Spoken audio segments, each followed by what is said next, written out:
Welcome to What's Up Wichita. We're here with host Mayor Brandon Whipple. This month, the mayor is joined by Dave Isay, the founder of StoryCorps and the recipient of numerous broadcasting honors. Hey, I'm Mayor Brandon Whipple. Welcome to the show. We have a very special guest named Dave Isay on from StoryCorps. So, Dave, welcome to the show. Mayor, I'm so happy to be here. It's good to see you face to face. Yeah, I know. It's a little strange. The last year we had where you go meeting everyone from Zoom, and then you meet them in real life, and usually I get the joke people say, well, you look taller on the internet, so which I actually do. But we're glad you're here. This is actually my first, so I travel for StoryCorps all the time, like twice a week, and this is my first trip since the pandemic, so I'm very happy for Wichita to be my first stop, Well, we're glad. We have usually folks come in and they're impressed with our airport. We have an incredible airport, and we're happy you're here in the city and I've check it out. I've already fallen in love, so. Oh, good. Yeah.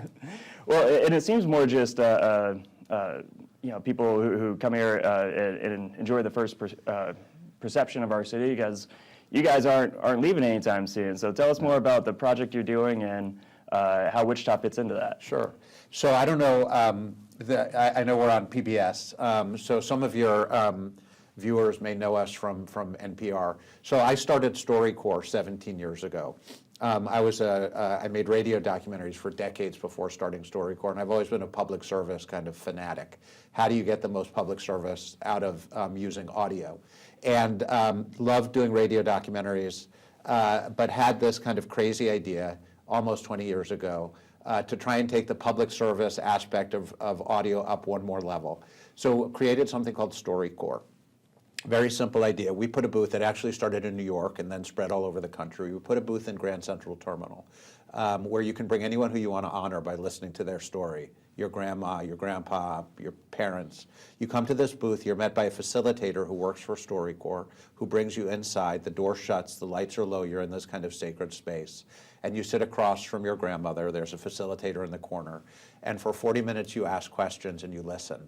And you know just from doing this show that the microphone gives you the license to ask questions you don't normally get to ask. So from the very beginning of StoryCorps, people thought of this as if I had 40 minutes left to live, what would I say to this person who means so much to me? Oh, wow. At the end of the 40 minutes, you get a copy, and another stays with us and goes to the Library of Congress, so your great-great-great-great-great-grandkids can get to know your grandmother through her voice and story. It started out as kind of a crazy idea. Nobody kind of knew what we were doing. What is this booth in Grand Central Terminal? It was like empty. We had like crazy people, like we had a few fanatics we had somebody who came 200 times. She'd like grab people off the subway and bring them to the booth and interview them. But eventually, sounds like a council meeting. And eventually it became very popular. So we've had about 700,000 people participate. We have these Airstream trailers that travel the country. It is the largest single collection of human voices ever gathered. And because of the nature of what happens in the booth, people aren't, really talking about their biography. They're talking about what's important to them, who they've loved, who's been kind to them, how they want to be remembered. We're kind of collecting the wisdom of humanity. So it's this kind of beautiful experiment in human connection that has been a wild journey. I was thinking, talked about this a little bit yesterday. I did a bunch of events in Wichita, and we have these facilitators who travel around in the booths. They call it bearing witness to these interviews. They're present to be there when people are having these conversations.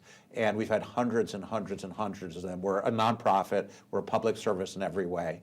And when you ask them, when they come off the road, what did you learn? Every single one has the same answer, which is a version of the Anne Frank quote. It's not always the same words, but it's the same idea that people are basically good. And maybe at the beginning of this, our first hundreds or thousands, it could have been some kind of a selection bias. But when you get to 700,000 people, there's something going on there. Right. And that's, StoryCorps, I think, is very much, it's about the beauty and the poetry and the grace. I mean, you know about this, in the stories of everyday people all around us that are just hiding in plain sight when we take the time to listen. That's all we're doing, celebrating the stories of everyday people. And recognizing that all of our lives matter equally and infinitely. And the big idea of StoryCorps is that we should listen better to each other, treat each other with dignity, and that all of our stories are important. Sorry, I didn't mean to cut you off. I'm just thinking about this as a social science Yes. major back in college years ago. Stories are one of those common threads everyone has, and the idea, like all of pretty much humanity, we all have our stories that we collect, and sometimes those stories become art or they become another medium. And it's so interesting that I think in today's day and age, unless you get on social media or you do what what's called micro-blogging, it's really a different. The idea of preserving stories is different than it might have been years ago when a good story would be told and retold.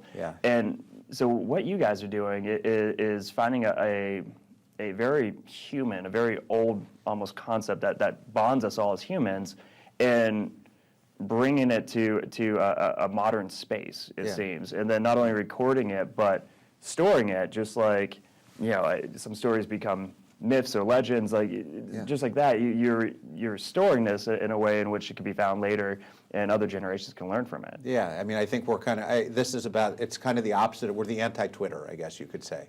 This is the opposite of disposable media. I mean, these are conversations that really matter, and I think that sitting with a loved one and looking them in the eyes and saying, like, what have you learned in life?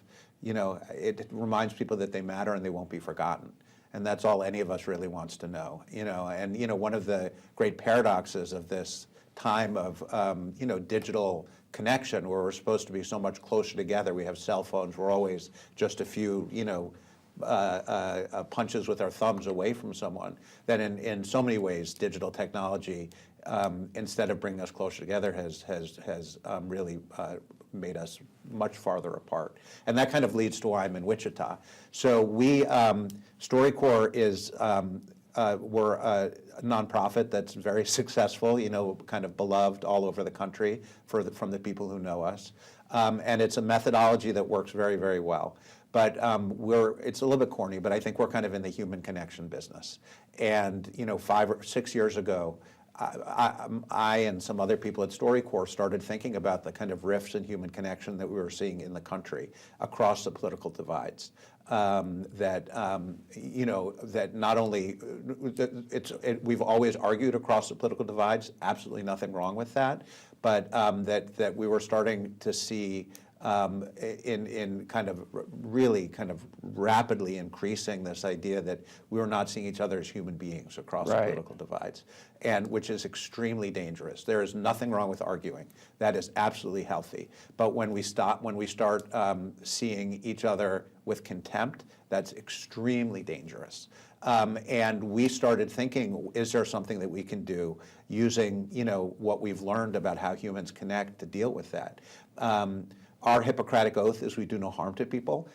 So we have spent 5 years testing a new methodology called One Small Step, which looks a little bit like, and we'll get back into social science a little bit. It looks a little bit like StoryCorps, but under the hood is very different. We created a methodology eventually that puts strangers together across the political divides to have a conversation. We've never had strangers. Before then, 700,000 people who loved each other. Strangers across the divide to talk about their lives, not about politics, for 50 minutes and have this connection because, it's hard to hate up close. It's not the answer to everything. It's called One Small Step because it's just one small step. But we are concerned that a democracy can't survive in a swamp of mutual contempt. And all you have to do is look at the statistics, and they change every month, and they change in the wrong direction.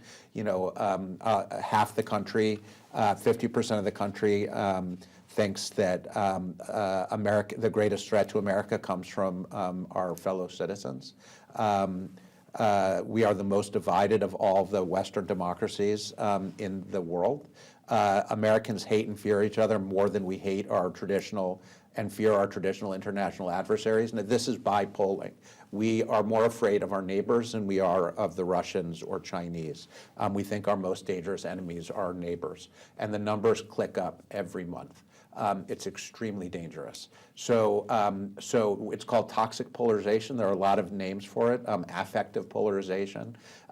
So we developed this methodology that's based on something called contact theory, which is the most studied theory probably in the history of psychology. It was developed by a psychologist named Gordon Allport in the 1950s that says under very specific conditions, if you put enemies, people who think that they hate each other face to face, and they have an emotional, visceral experience with each other, after that experience, something kind of remarkable can happen. The hate can melt away and they can see each other in a different way. If you do it wrong, and for instance, we know that in Israel and Palestine right now, there have been a lot of experiments with contact theory that went wrong. If you do it under the wrong conditions, you can actually make things worse. But if you do it under the right conditions, it can have a pretty really remarkable impact on people. And we have been testing One Small Step, and contact theory works under the conditions of One Small Step. People come out of having these conversations seeing each other differently. We put Trump voters and Biden voters together just to talk about their lives, and the interviews all end the same way. I mean, it's kind of almost belies belief, but all the interviews end with people saying, can I have your email address? I'm going to invite you over to dinner when the pandemic's over. Can we continue this conversation? And it's just so fascinating because I think that in politics and in my world, especially over the type of year we had a pandemic, we had economic crisis, we're still recovering from that.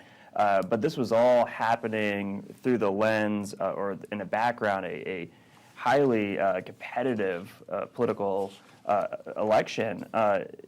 In my opinion, and I've been I'm a recovering legislator for 7 years in the Kansas State House. When we do this right, the marketplace for elected officials is our product, is our ideas. And if you do it right, you focus on the problem, and the free market, I guess, components to that is whoever has the best idea to solve that problem, that is what's going to get adopted. However, it seems, and I think you're confirming that we are somewhat drifting into focusing on the problem to focusing on the people, where it's not so much where the people are now becoming the problem. Where exactly, it's a zero-sum game. Right. It's not about finding a solution. It's about beating the other scoring person. Points I don't want to use, but that's, and what we know about affective polarization, and I think this is an existential threat to the country. And I think that if we don't get this under control, that it's going to be a big problem. And we have some of the best scientists in the country who are watching One Small Step and who all see this coming down it's coming down the road towards us. And we know what happens in countries where affective polarization takes over. One is that you have political gridlock, and nothing can get done because it's a zero-sum game. It's all about beating the other person. Right. And so on the One Small Step analogy, we won't be able to land someone on the moon. It's not going to happen. You can't do anything big when the whole point is beating the other side, not trying to figure out what's best. The other is that you see violence, and we saw some violence on January 6th, and that violence happens slowly, and then it happens very quickly, and we want to avoid that at all costs. And the third thing is that there's a public health problem, that when we feel so suspicious of our neighbors, of our country, when we're so filled with rage, it causes anxiety, depression, suicide. It is a real problem, and people feel despair, and you start to doubt your institutions, you doubt your country. It's not healthy in any way, shape, or form. So we tested this methodology. Again, it's not the answer to everything. It's just one step away from this abyss, because if we know, everything, we're unsure of everything at this point, but one thing we do know is that if this continues to grow, it is not going to end well. So this is about taking one small step away from the abyss. We picked 4 cities to launch in after testing this. One of them was Wichita. Obviously, we launched in the middle of the pandemic. This was a few months ago. We want everybody in Wichita to know that this is happening, that we believe that Wichita is the kind of town that can listen, has the courage to listen across the divides. I really believe that. We announced this week that we're doubling down. We're going to stay here for an extra year. We did not intend to do that. We may stay here longer. And what we want to do is have everybody in Wichita know that One Small Step is happening, and everyone who wants to participate. One of the things we're trying to do is shift social norms. And go, I know as a social scientist, when people see other people engaging in positive behaviors, it can become contagious. So we want this to become a contagion. Just like, it's not a perfect analogy, but with smoking, at one point smoking was sexy and cool, and then it wasn't. And right now, treating one another like garbage is sexy and cool, and at some point, maybe it won't. It has to not be. But your methodology seems so, and I'm just thinking back to my experience last year being the mayor who had to help us get over through COVID, and you only do so with a good community, right? So it's not, but it's not person who's elected to lead. It's really the community. However, by being that person, I think that some folks, it's easy to take aim at the person who should be in charge and release frustration. I remember receiving this one phone call. When I was a legislator, I put my cell number on my website, it's still floating out there. And this woman was very upset that her child was learning from home and not getting the education she thought he deserved. And I responded with, my 1-year-old is doing first grade online right now, and I caught him with his face and his elbow crying under this pillow fort that I made with his laptop because he couldn't understand his math problem.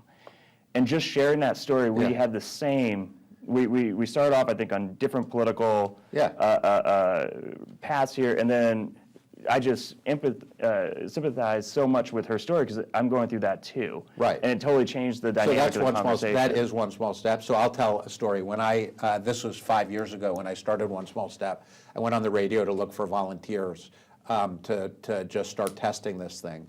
And I used to travel before the pandemic. I was on the road constantly.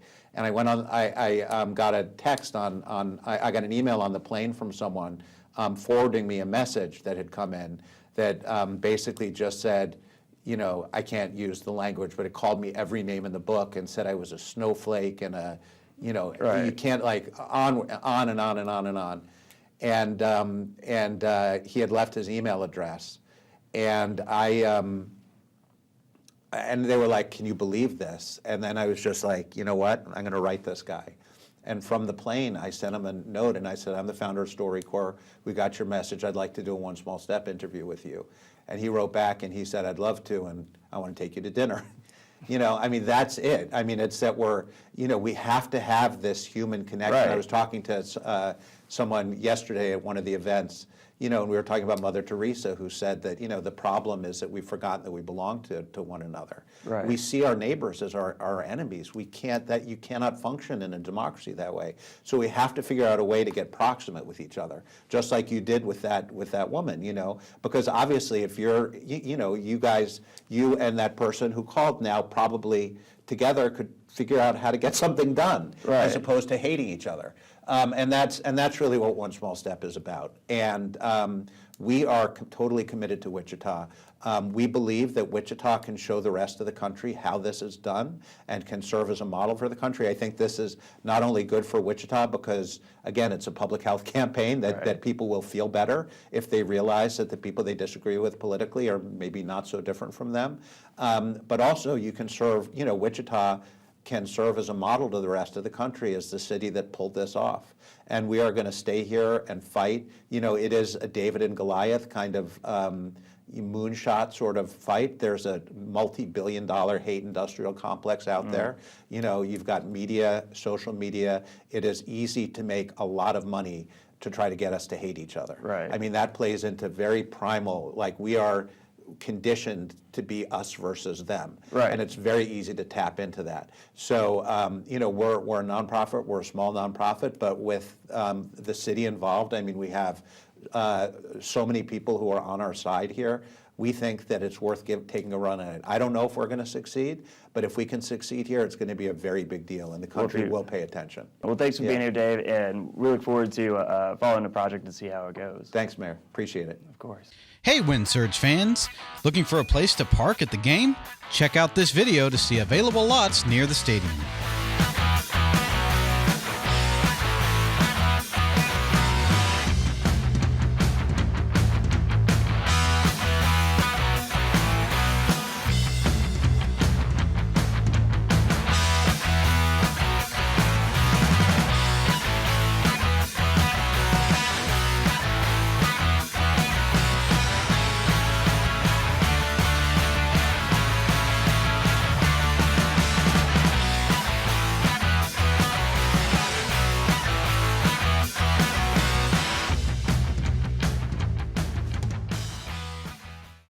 All right, Mayor. Well, we did get a couple questions. We had a big week this week at Council. So you and the Council passed a comprehensive ethics policy after a year of really thoughtful, diligent work. Could you tell us a little bit about what that entails? Yeah, it really hats off to not just the Council, but also to our staff and the National League of Cities. We really wanted to modernize Wichita's ethics policy to the extent where we would match up to either be at the same level or exceed cities that we're comparable to that really are beating us economically. Our current ethics policy hasn't been changed in 63 years, so we wanted to add a modernized policy that has 4 real planks to it. One was the code of conduct. The other there is a ethics officer who can serve as a educational liaison to help people make the right decisions.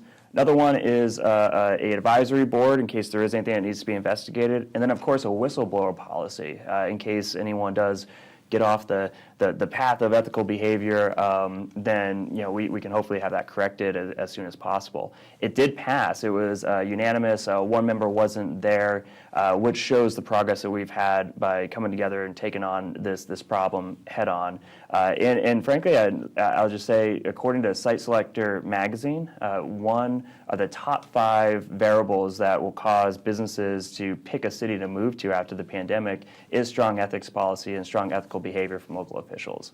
So this is an economic development tool as well as really just a modernization tool showing that Wichita is growing. It's a big policy to have passed. Obviously, we're taking steps forward.